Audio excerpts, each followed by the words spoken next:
여러분, 오늘은 복음으로 새롭게 시리즈로 오랜만에 이렇게 돌아왔습니다. 지난 시간들 어떤 이야기를 나눴는지 아주 간단하게만 좀 돌아보면요. 여러분, 제가 복음에 대한 이야기를 나눴는데, 복음은 유앙겔리온이라고 해서 말할 수 없이 기쁜 소식이다, 이런 말씀 드렸죠. 그리고 이 복음의 핵심은 바로 예수 그리스도라고 말씀드렸습니다. 예수님 자체가 곧 복음이다 라고 말씀드렸는데요. 여러분, 그렇기 때문에 우리는 이 복음 대신 예수님을 만나면 우리의 삶이 변화되게 되고 또 회복되게 된다고 말씀드렸고요. 그런데 문제는 우리가 예수님을 만난다고 모든 사람이 다 변화되는 것은 아니라는 것이죠.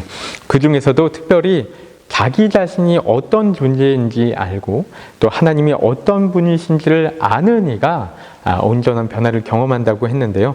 그렇기 때문에 우리가 먼저 들여다보길 원했던 부분이 과연 그렇다면 우리는 어떤 존재인가, 인간이란 어떤 존재인가, 이 부분을 들여다본다고 했습니다. 그래서 창세기를 중심으로 우리 인간이란 어떤 존재인지에 대해서 먼저 이렇게 나누고 있는 중인데요. 지난번에 나눴던 부분들은 이런 부분 말씀드렸죠. 우리는 어디에서 왔고, 우리는 또 무엇이고, 또 우리는 어디로 가는가, 이런 내용에 대한 부분이었는데, 이에 대해서 이제 성경이 이야기하는 것은 우리는 하나님으로부터 왔고, 우리는 또 온 세상 가운데 유일하게 하나님을 닮은 그런 존재이고, 또한 우리는 하나님의 나라를 만들어가는 목적으로 우리는 어디로 가는가에 대해서 하나님 나라를 만들어가는 그 방향으로 가고 있는 그것을 위해서 창조된 존재라고 설명드렸습니다. 그리고 하나님 나라라는 주제에 대해서 제가 3주에 걸쳐서 나눴고요. 오늘은 죄에 대해서 나누려고 합니다. 하나님께서 우리를 너무나 아름답게 하나님의 형상을 닮은 모습으로 보시기에 심히 좋은 그런 모습으로 만들었지만 우리 안에 이제 우리 죄로 인해서 인간의 하나님의 형상이 우리 안에서 깨어진 그런 부분들을 나누려고 하는데요. 특히 오늘 나눈 부분은 이 우리가 짓는 죄의 뿌리에 대해서 우리 성도님들과 함께 나누는 시간을 갖도록 하겠습니다. 여러분, 저희 집에 자갈밭이 있는데, 자갈이 이렇게 쭉 깔려 있는데 거기에 잡초가 참 많이 자랍니다. 그래서 너무 귀찮은데 며칠 전에도 잡초를 좀 뽑았었는데요. 자갈밭에 있는 잡초들을 뽑다가 흥미로운 사실을 하나 발견한 것이요. 잡초들 중에는 어떤 잡초는 보면은 자갈밭을 넓게 이렇게 가득 덮고 있어서 이것도 뽑으려면 얼마나 오래 걸릴까, 언제 이거 다 뽑을까 이제 걱정이 될 때가 있는데요. 그런데 뜻밖의 정작 이 잡초들을 뽑으려고 이렇게 들춰보면은 알고 보면 그 많게 이렇게 널리 퍼져 있는 잡초들의 뿌리는 하나인 거예요. 하나. 그래서 그 뿌리 하나만 잘 찾아내서 이렇게 뽑아내면 그렇게 퍼져 있던 잡초들을 한꺼번에 제거할 수 있는 것이었어요. 여러분, 그런데 그거 아십니까? 실은 우리가 일상생활 가운데서 짓는 많은 죄들이 있잖아요. 그런데 이 죄들이 알고 보면 이 잡초와 비슷한 것 같아요. 여러분, 그래서 우리가 짓는 많은 죄악들을 한번 이렇게 들춰보면 알고 보면 그 죄의 뿌리는 하나라는 것이죠. 여러분, 가만히 우리 자신을 한번 뒤돌아보면요. 여러분, 우리들 가운데 얼마나 많은 문제들이 있습니까? 얼마나 많은 죄를 우리가 짓고 삽니까? 여러분, 우리가 싸우고 삐지고 미워하고 험담하고 상처 주고 또 게으르고 또 돈과 물질에 매여 있고, 여러분, 오늘 하루만 이렇게 가만히 돌아봐도요, 우리는 알게 모르게 참 많은 죄를 짓고 살아가지 않나 생각하는데요. 여러분, 그런데 우리가 짓고 사는 이 많은 죄악들의 뿌리는 결국 하나라는 거예요. 하나. 여러분, 그래서 그 뿌리를 제거하면 우리 삶 가운데 상당히 건강한 삶을 살아갈 수 있다라는 것이죠. 여러분, 그리고 그것이 무엇이냐면요, 바로 오늘 우리가 읽은 이 창세기 3장 가운데 나오는 선악과의 죄라는 것입니다. 선악과의 죄. 여러분, 창세기는요, 우리가 이 사는 세상을 이해함에 있어서 의미적으로 상당히 중요한 부분들이 있다라고 말씀드렸었는데 혹시 기억하십니까?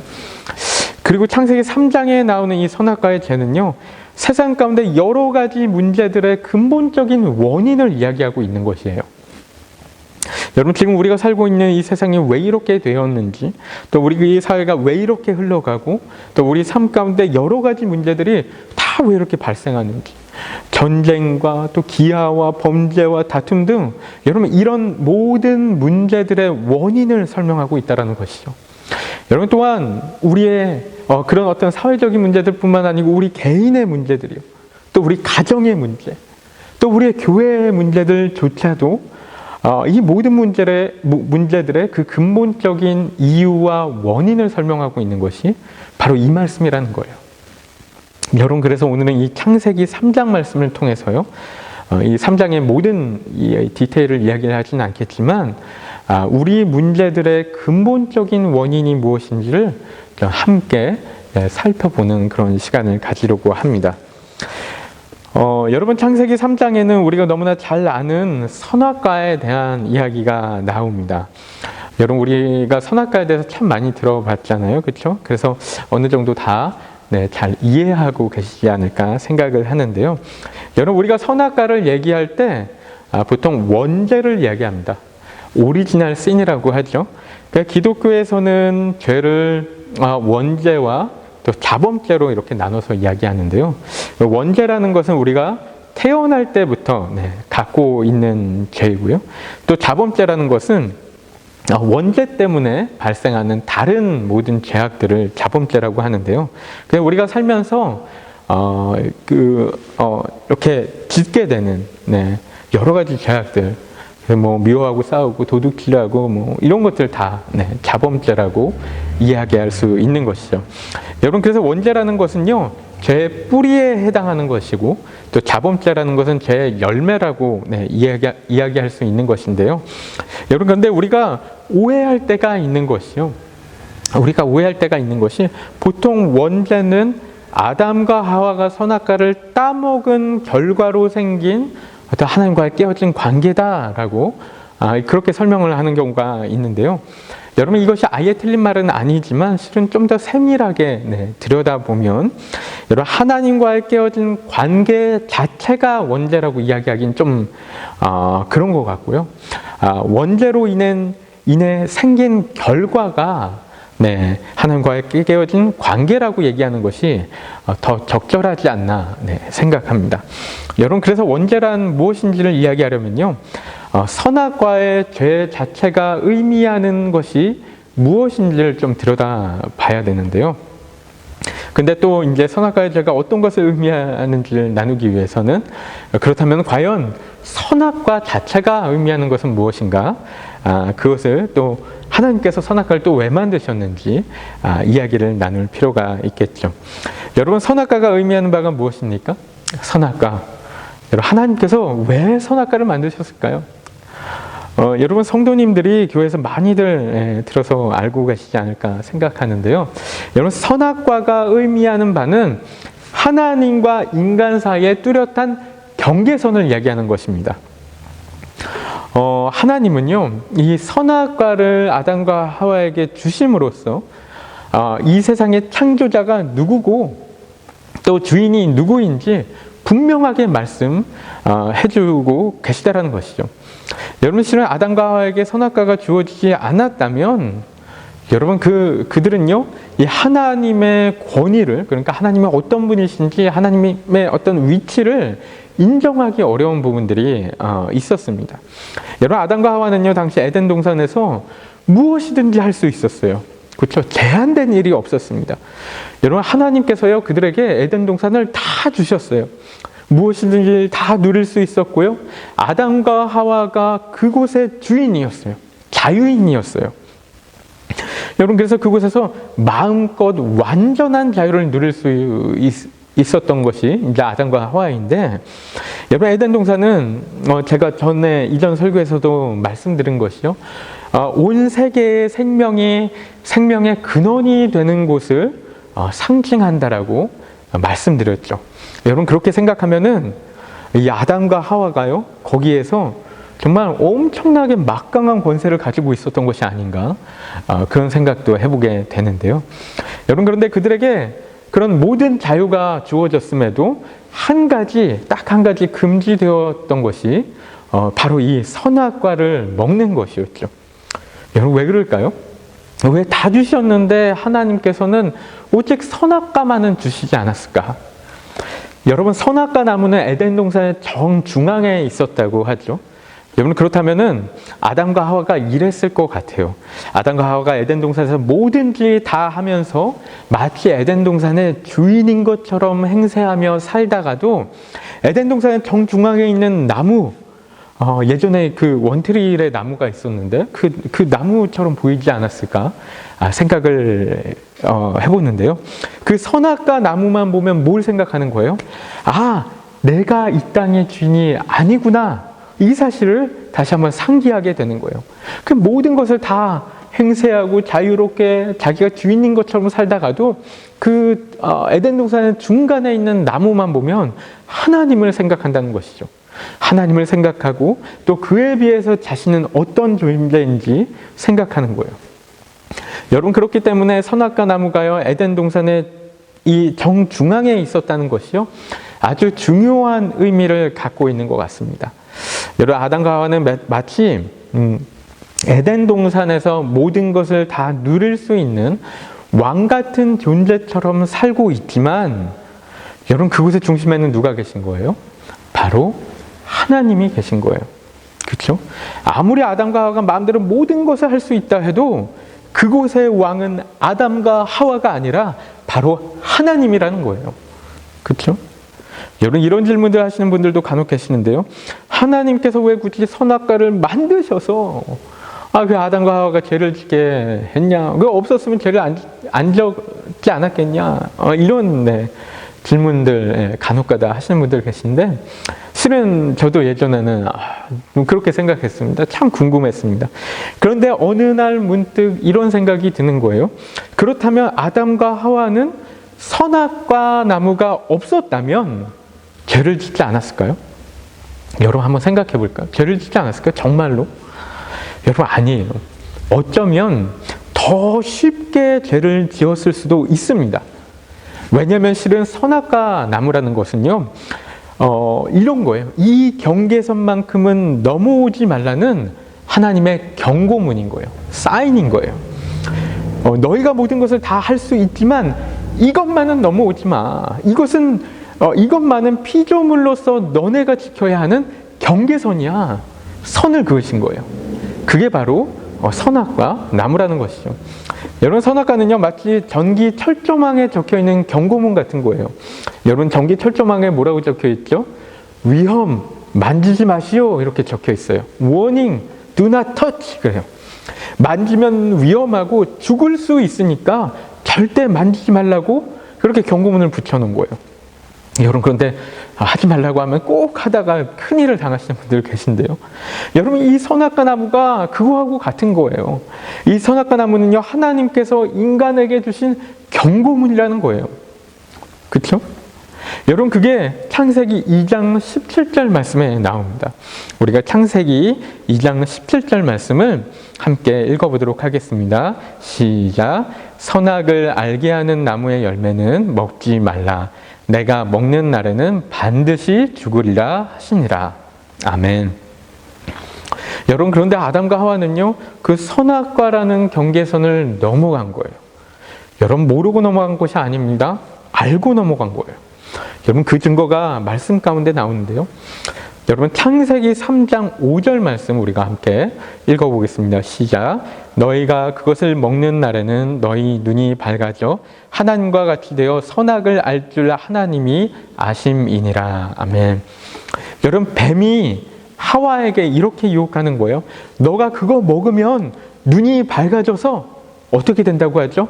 하나님과 같이 될 거야. 여러분, 하와는 어떤 유혹에 넘어갔냐면요, 선악과가 그냥 맛있어 보여서 먹은 것이 아니고요, 자신이 하나님과 같이 될 거라는 유혹에 빠졌다는 거예요. 여러분, 하와가 그 이야기를 듣고 나서 보니까 선악과 열매가 어떻게 보였다고 하냐면요, 이것이 탐스러워 보였다고 합니다. 3장 6절 말씀, 앞부분만 같이 읽어볼까요? 시작. 여자가 그 나무를 본즉 먹음직도 하고 보암직도 하고 지혜롭게 할 만큼 탐스럽기도 한 나무인지라. 아멘. 여러분, 처음부터 하와가 볼 때 그 열매가 처음부터 맛있어 보였던 것이 아니란 것이죠. 하나님과 같이 될 것이라는 얘기를 듣고 나서 보니까 그게 먹음직스럽게 보이고 또 탐스럽게 보였다라고 하는 것이죠. 여러분, 그러니까요, 선악과 열매가 선악과 열매 자체가 탐스러워 보인 게 아니고요. 무엇이 탐스럽게 보였냐면은 하나님의 자리가, 그러니까 하나님이 앉아 계신 그 왕의 자리가 탐스럽게 보이고 먹음직하게 보였다. 이런 것이죠. 여러분, 이게 얼마나 무서운 이야기입니까? 그렇지 않습니까? 여러분, 아담과 하와는요, 그래서 선악과를 먹은 이유는 그냥 불순종 차원의 이야기가 아니에요. 그래서 엄마가 아이스크림 먹지 말라고 했는데 막 몰래 먹은 이 정도의 죄가 아니라는 것이죠. 여러분, 아담과 하와는 하나님처럼 되고 싶어서 본인들이 하나님이 되려고 먹었다는 거예요. 여러분, 이런 아담과 하와의 행위가요, 왕정 시대에 비춰서 보면요, 여러분, 이게 어떤 행위냐면요, 이건 마치 구테타를 일으키는 것과 같습니다. 반역을 하는 것이죠. 여러분, 왕정 시대에 반역을 했다가 구테타를 일으켰다가 실패하면 어떻게 됐죠? 바로 죽는 것입니다. 그렇죠? 여러분, 그렇기 때문에 인간에게 죽음이 찾아올 수밖에 없다라는 거예요. 그렇죠? 여러분, 이것이요, 아담과 하와가 선악과를 따먹은 죄의 본질적인 동기인 것이죠. 내가 하나님이 되어야지, 내가 중심이 되어야지, 내가 왕이 되어야지, 내가 이 세상의 기준이 되어서 내 뜻대로 내 마음대로 살아야지. 여러분, 이게 선악과의 죄라는 것이죠. 여러분, 그리고 성경은 바로 이 선악과의 죄가요, 우리 개인의 모습과 또 우리 가정, 우리 사회, 우리 교회 공동체에 있는 모든 죄악들, 모든 문제들의 근본적인 뿌리라고, 원인이라고 이렇게 이야기하고 있는 것입니다. 여러분, 그래서 우리 자신을 생각해 보면 어떻습니까? 우리 자신을 생각해 보면은 지극히 자아 중심적이죠. 내가 가장 중요하고, 내가 중심이 되어야 되고, 내 얘기만이 중요하고, 내 감정만이 중요하고, 내 판단만이 옳고, 내가 정이고, 내가 기준이고, 그런 거예요. 여러분, 그렇기 때문에 가장 순수한 사람의 모습을 보면 어떠하냐면요, 물론 좋은 면도 있고 그렇지만, 실은 가장 순수한 사람의 모습은 지극히 이기적이고 자기밖에 모르는 사람, 이런 어떤 모습이 있습니다. 여러분, 그래서 어린 아이들, 가장 순수한 사람은 아기들이잖아요. 그렇죠? 여러분, 어린 아이들의 모습 보면 어때요? 아기들의 모습 보면은 정말 너무 이기적입니다. 그렇죠? 우리 아이라서 또 귀엽고 이쁘고 그러니까 이렇게 봐주죠. 어른들이 만약에 똑같이 했다면 어때요? 어른들이 막 이거 내 거야, 안 줄 거야 그러고 막 빼앗고 막 장난감 사달라고 생떼 쓰고, 또 부모님이 얼마나 힘든지는 전혀 생각하지 못하고 이러면 어떻습니까? 그러면 얼마나 그게 이기적인 모습으로 생각이 들겠습니까? 여러분, 이런 것을요, 윤리론에서 이야기하길 에고이즘이라고 이야기한다고 하는데요. 여러분, 에고이즘이라는 것은 지극히 자아 중심적인 자신을 이야기하는 것이라고 합니다. 에고이즘의 정의 자체는 이렇게 내린다고 하는데요.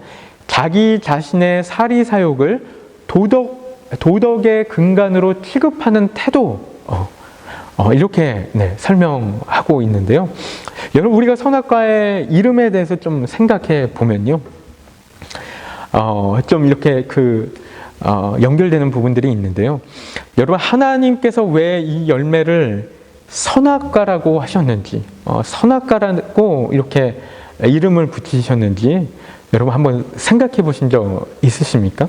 왜 굳이 선악과였을까요? 사과나무도 아니고 귤나무도 아니고, 또 제가 생각할 때는 경계나무, 주권나무, 하나님나무, 이렇게도 아니면 워닝, 경고나무, 이렇게도 얘기할 수 있지 않았을까 싶은데요.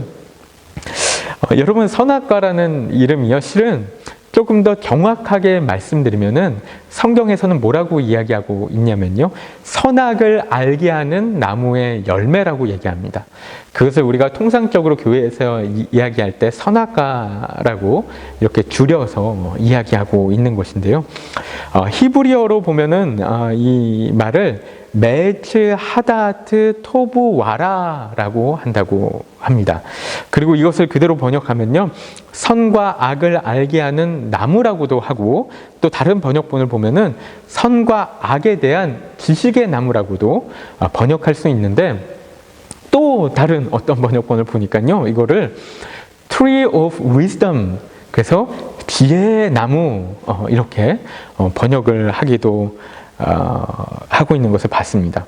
여러분, 그러니까 선악과를 금지한다는 것은 어떤 의미가 있냐면요, 선과 악을 판단하는 지혜는 오로지 하나님께만 있지 이것은 인간의 영역이 아니라는 거예요. 여러분, 그런데 아담과 하와가 그 선악과를 따먹었어요.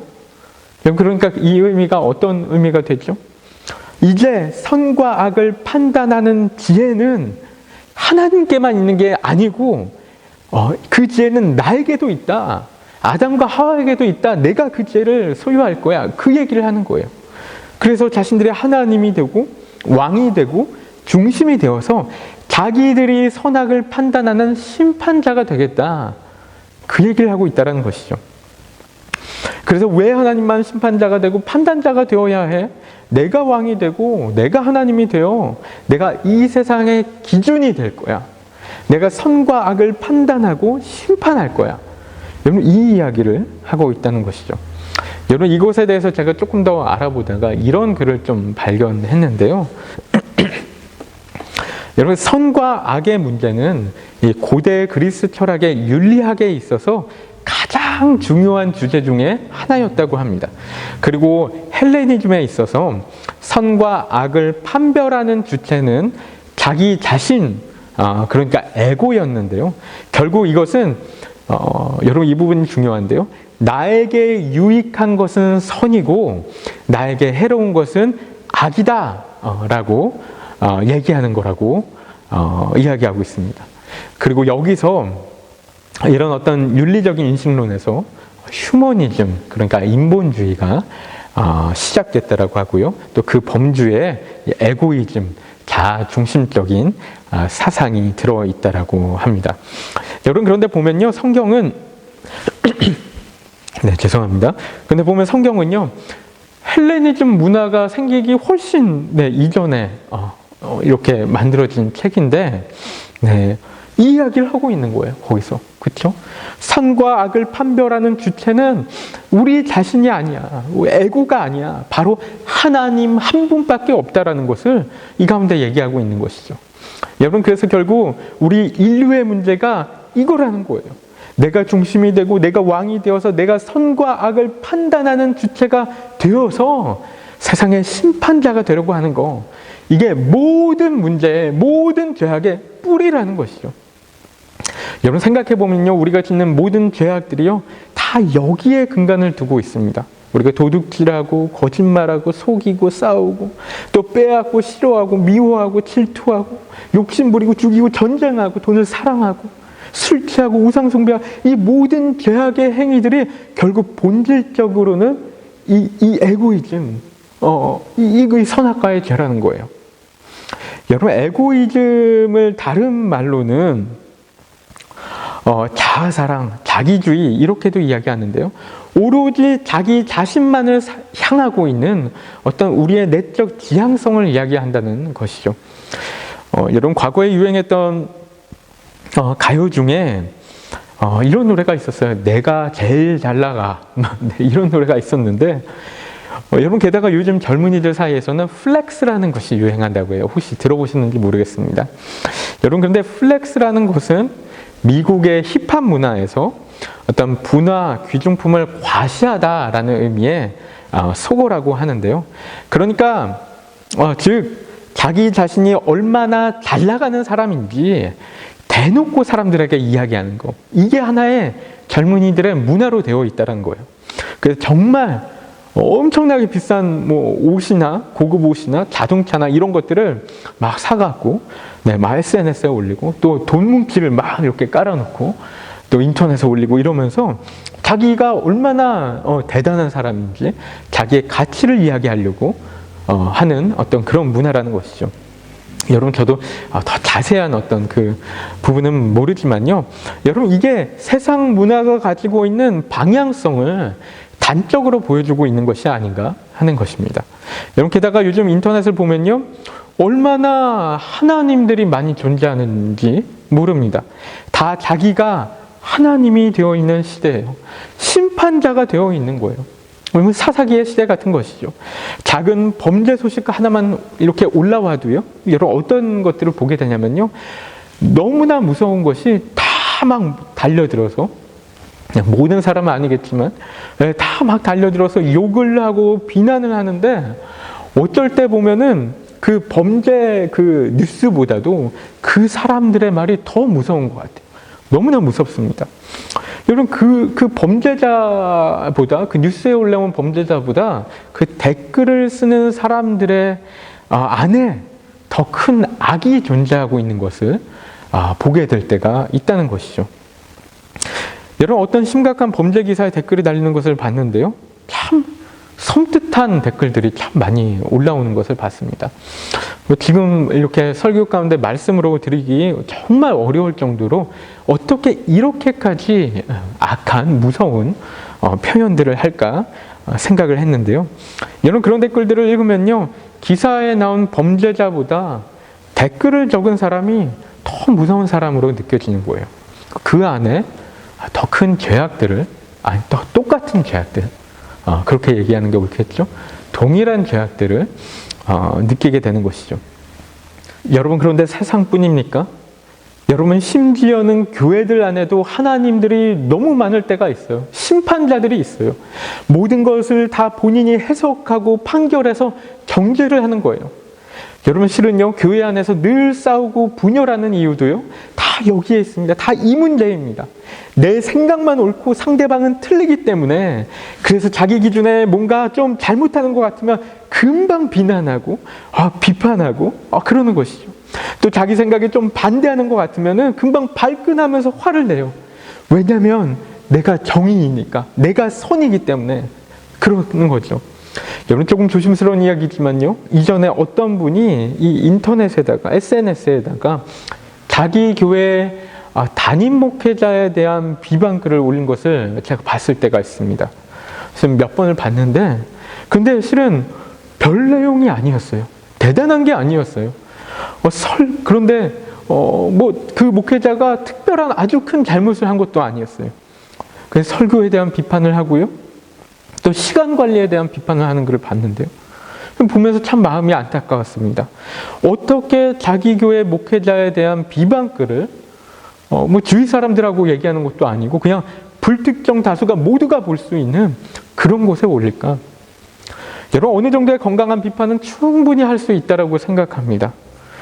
우리가 어떤 기독교적인 건강한 생각으로 서로 토론하고 이런 것들 괜찮다고 생각합니다. 정말 조심스러울 수도 있지만 우리가 정말 그리스도인의 자세로 겸손한 모습으로 충분히 할 수 있다라고 생각을 하는데요. 여러분 그런데 문제는 제가 생각이 들었던 부분은 왜 하필 SNS에 올렸을까? 이런 생각이 드는 거예요. 여러분 저도 이제 누군가를 비판하게 되는 게 되는 게 아닐까봐 좀 조심스러운 부분이기도 한데요.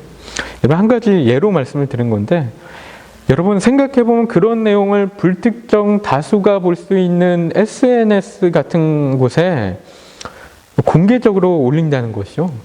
여러분 그분의 심리를 생각해보면 혹시 이런 행동은 그 목회자의 설교나 행동을 공개적으로 본인이 심판하고 싶었던 것은 아니었을까 싶은 것이죠. 그래서 본인이 더 옳다, 본인이 정의다 이런 것을 말씀하고 싶었던 것은 아닐까 생각이 들기도 하는데요.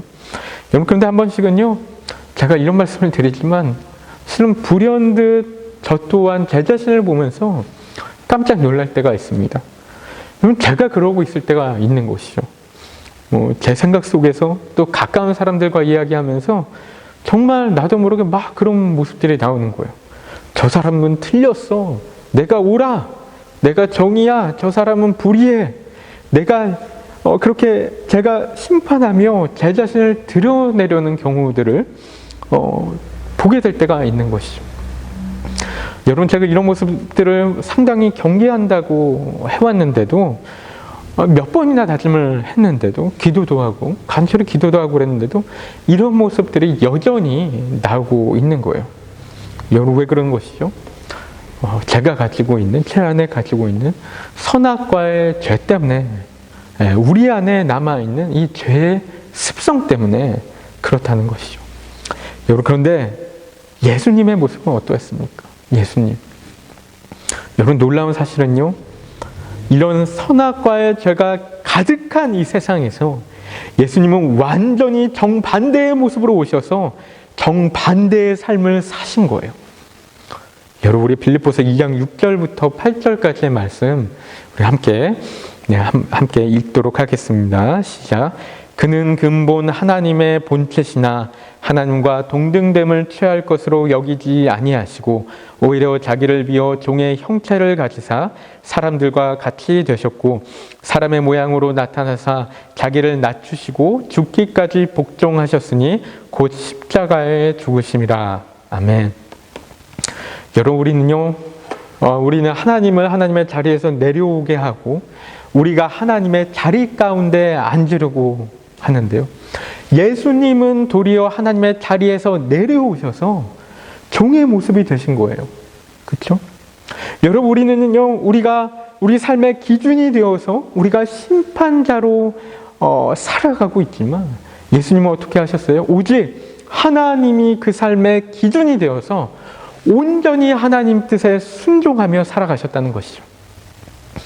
또한 우리는 끊임없이 이기주의적인 모습으로 개인주의적인 모습으로 그렇게 살아가고 있지만 예수님은 온전히 이타주의적인 삶을 사신 거예요. 여러분, 우리와 예수님의 삶의 방향성 자체가 완전히 다른 거였어요. 완전히 다른 삶의 방향성을 갖고 있었다는 것이죠. 여러분, 그렇기 때문에 예수님은요, 우리 그리스도인들의 삶의 모델이 되시고 또 우리 삶의 모든 문제에 대한 유일한 해결책이 되신다는 것입니다. 여러분, 다음 주에는 제가 이 죄에 대한 부분을 조금 더 나누고 또 이 죄의 문제가 정말 예수님 안에서 우리 가운데 어떻게 해결되었는지를 더 나누려고 하는데요. 여러분, 이 시간에 우리가 함께 기도하기를 원하는데요. 함께 기도하는 시간을 가질 텐데, 여러분, 우리가 하나님을 믿고 그리스도인이 되었음에도 불구하고 참 많은 죄를 여전히 짓고 살아갑니다. 그리스도인으로서 이러면 안 되는데 생각하면서도 우리 가운데 계속해서 자꾸만 죄의 열매들이 튀어나올 때가 너무나 많이 있죠. 그런데 우리가 이런 우리 안에 죄의 문제를 해결하기 위한 가장 중요한 첫 단계는 먼저 우리 자신을 바라보는 거예요. 우리 안에 여전히 남아있는 죄의 습성들을 바라보는 거예요. 우리는 때로는 죄를 짓고 있음에도 인식하지 못할 때도 있어요. 그렇죠? 우리의 죄의 열매들을 여러분 정직하게 바라보지 못하고 그냥 무시하고 살아갈 때가 있다는 것이죠.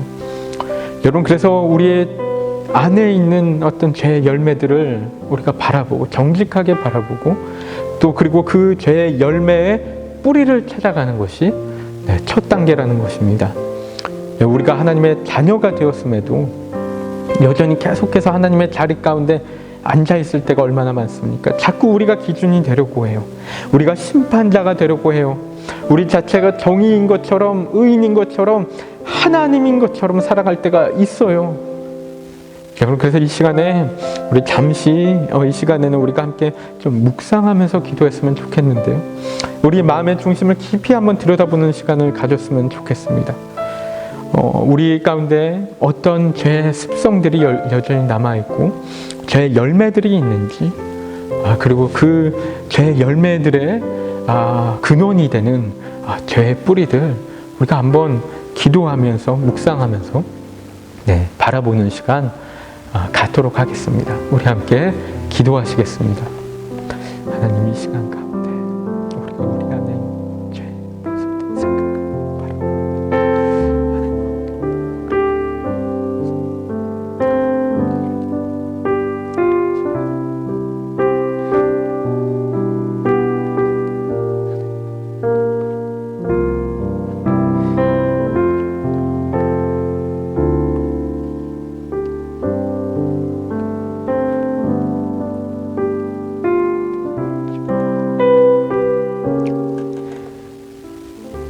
여러분, 지난 한 주를 한번 돌아보시기 바랍니다.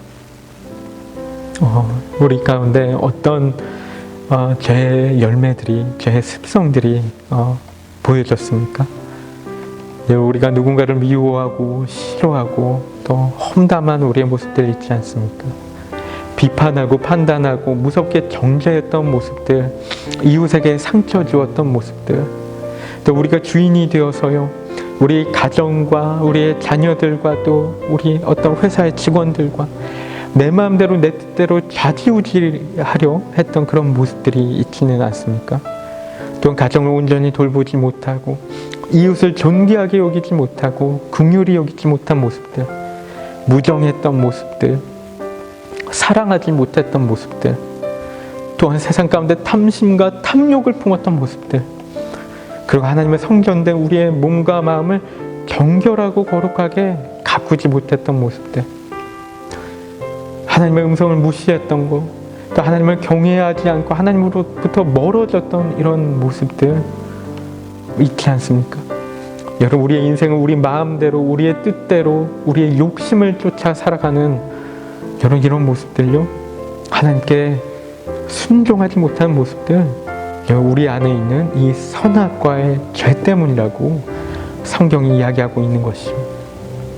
여러분, 우리가 여전히 하나님을 우리의 주인으로 모시지 못하고 우리가 우리 인생의 왕과 주인이 되어서 살고 있어서 여러분, 이런 모습들이 자꾸 나오는 것인데요.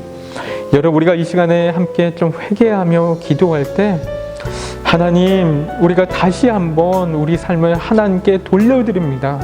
우리 마음의 중심 가운데, 왕의 자리 가운데 다시 한번 하나님을 모셔드립니다. 하나님, 우리 마음 가운데 이 선악과의 죄가 끊어지게 하여 주시고, 정말 우리의 왕 되신 하나님을 우리 마음 가운데 모셔드림으로 우리가 예수 그리스도의 모습과 같이 하나님의 참된 종의 모습으로, 사랑받는 자녀의 모습으로 우리 하나님 앞에 무릎 꿇고 또 하나님을 우리의 중심 삼고 우리의 기준으로 삼고 살아가는 우리가 될 수 있도록 인도하여 주옵소서.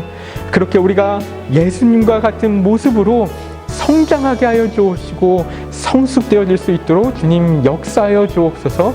이 시간에 함께 간절히 기도하도록 하겠습니다. 기도하시겠습니다. 하나님 아버지, 이 시간에 우리가 기도하며 나갑니다. 하나님 아버지, 우리가 거룩한 하나님의 자녀된 모습으로 성장해 갈 수 있도록 하나님 아버지, 우리 안에 있는 하나님 아버지, 정말 이 선악과의 죄를 온전히 바라보고 온전히 우리가 인식하고 하나님 아버지, 우리 극히 자아중심적인 우리의 모습을 내려놓고 정말 예수님과 같이 온전히 하나님만을 기준으로 삼고 하나님만을 우리의 왕이요 우리의 주인으로 모시고 사는 우리의 모습 될 수 있도록 하나님 인도하여 주옵소서.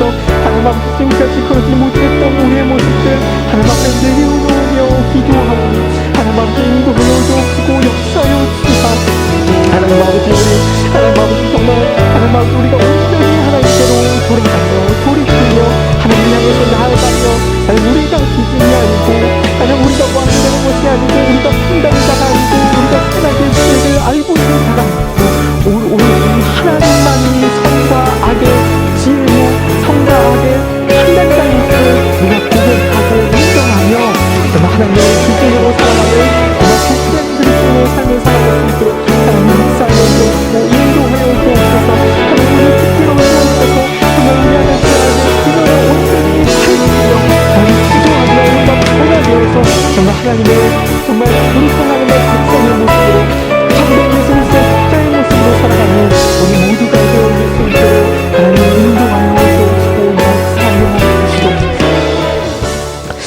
하나님 아버지 감사합니다. 하나님 아버지, 때로는 우리 안에 있는 연약함들, 죄악들을 바라보는 것이 너무나 고통스럽고 힘들 때가 있지만 하나님 아버지, 그런 것들을 우리가 바라보며 그 죄악들의 근원을 찾아가서 하나님 아버지, 그런 것들을 뿌리 뽑아 나갈 수 있도록 인도하여 주시니 감사합니다. 하나님 아버지, 우리가 이 땅 가운데 살아가며 정말 하나님의 뜻대로, 정말 하나님께서 기뻐하시는 모습으로, 정말 하나님께서 우리가 허락하신 참된 복을 누리며 살아가도록 하나님 아버지, 우리가 우리 마음 가운데 있는 이 죄악의 뿌리들을 계속해서 믿음으로, 기도로 하나님 뽑아낼 수 있도록 주님 역사하여 주옵시고, 그러는 가운데 우리가 날마다 성장하고 성숙하며 정말 이 땅 가운데 하나님의 나라를 이루어가는 정말 참된 그 하나님을 닮은, 하나님의 형상을 닮은 인간의 모습을 회복해가는 하나님, 우리 모두가 되어질 수 있도록, 또 우리 교회가 되어질 수 있도록 인도하여 주시옵소서. 이제는 우리 주 예수 그리스도의 크신 은혜와 하나님 아버지의 극진하신 사랑하심과 성령님의 감화 감동 교통하심의 역사가 지금 이 자리 가운데 자신의 왕의 자리에서 내려와 선악과의 죄의 습성들을 끊어내고 온전히 하나님 한 분만을 자신의 왕이요 주인이요 삶의 기준으로 삼으며 예수님과 같이 낮아지고 사랑하고 섬기며 온전한 하나님의 나라를 이 땅 가운데 이루어갈 우리 모든 노쇼아님 교회 성도님들 머리 위에와 그 가정과 일터와 학업과 사역 가운데 이제로부터 영원까지 함께 하시기를 축원하옵나이다. 아멘. 네, 여러분, 오늘도 너무나 감사드리고 사랑하고 축복합니다. 우리 다음 주일에 또 뵙도록 하겠습니다. 하루빨리 보고 싶습니다. 사랑하고 축복합니다.